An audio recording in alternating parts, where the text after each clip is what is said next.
Syedaralun, raut muram terus bergelayut di wajah Samin, penjaga sekolah SD Negeri Loci Wetan. Matanya terus memandang uang kertas yang sudah tak berbentuk simetris lagi di kardus.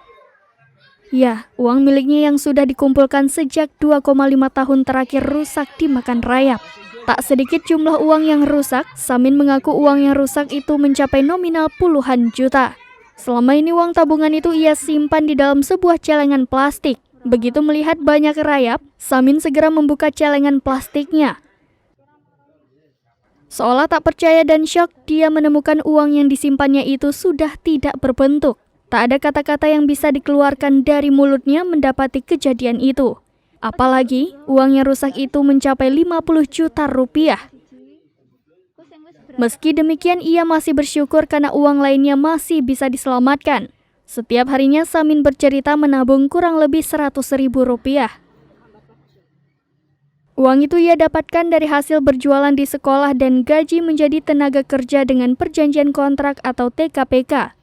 Kini, usai mengetahui uangnya rusak dimakan rayap, Samin berencana untuk membawa uang tersebut ke Bank Indonesia.